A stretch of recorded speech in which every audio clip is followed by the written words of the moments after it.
it's not easy to suddenly switch off and then suddenly go again. So it's quite unique to have to do this mid-season.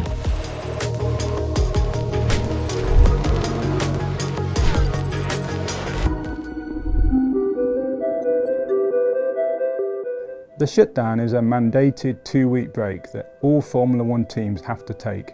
It's been in place for a number of years now, and it's a time where we are not allowed to do any Formula One activities. In my opinion, it's one of the best rules that has been brought into Formula One.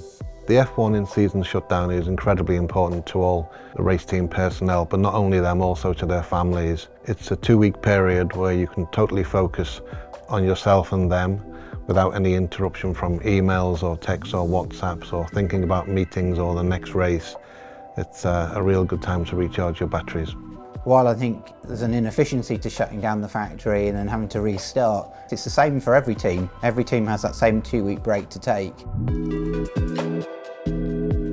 We've definitely got better at getting our heads back in the right space. You're so intense and the work is so even through the year that you can just switch off. To actually close the factory for 2 weeks and allow people to take a proper break is really important.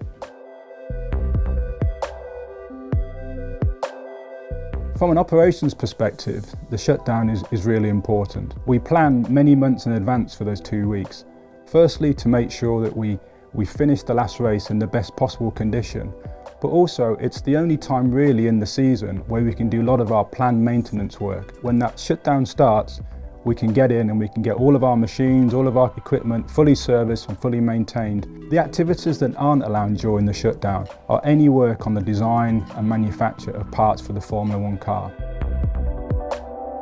But I think in the sort of sense of trying to be creative, actually taking a break, resetting your brain, thinking about other things, quite often that turns into interesting new ideas you wouldn't have had before. So if something interesting comes to mind, then thinking, okay, maybe I can explore that mentally. For a lot of us, it's sort of a part of your way of life. You're constantly thinking about motor racing, whether you're at the circuit or whether you're at home. Before we break up for the shutdown, we have to ensure that all of the administration is covered for the next event. So we have a buddy system where we double check our work to make sure that we've ticked all the boxes. There's an old adage that you don't have to be perfect in Formula One, you just have to be better than your competitors. And in every aspect of what we're trying to do, it's to try and do a better job than they're doing. And so whatever you're doing, you're taking that challenge on. And we're generally aiming to try and find about 1/10 of a second per race. And a race is roughly every 2 weeks. So it's that sort of amount of performance development that you're not getting due to the shutdown. But it's the same for everybody. Some of the components we put on the car, maybe say a front wing that might take 6 to 8 weeks to develop. There's 2 weeks of that time that you've gone missing, so you've got to add that to your sort of development timeline of bringing stuff to the track.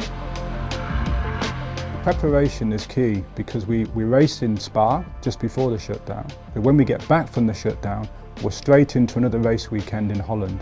So we only have a couple of days when we return to get the cars built and shipped out to Holland ready for that race. Making sure we're prepared for these two scenarios is going to be critical for the tail end of the season to come. Even picking the times of the shutdown, because there is some times when we can choose when to stop and when we start again 14 days later, is planned in great detail so that as soon as the clock ticks over to the end of the shutdown, we have people here, they know what they do, and they're straight into the preparation for the next race event. During this 2023 season, we basically had a second shutdown because of the Chinese Grand Prix was cancelled. We were still allowed to work in the office, but at least it gave us some time to recharge our batteries.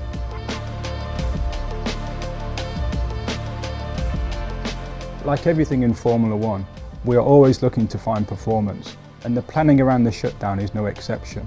Finishing the race in Spa, making sure we get the cars back here is meticulously planned to make sure we have everything in just the right place.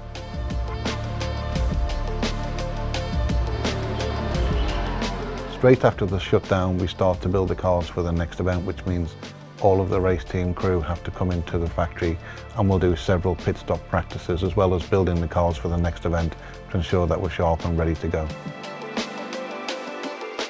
I think in some ways the shutdown in the winter is going to be more challenging than that one in the summer. In the summer period we're developing the car race to race. In the winter we're obviously developing a brand new car, And we've got to get that sort of extra week that we've got to fit in of the shutdown, that's got to get into our planning just to give ourselves the same amount of time to design and manufacture the components so that we can assemble the car and get it to the track on time.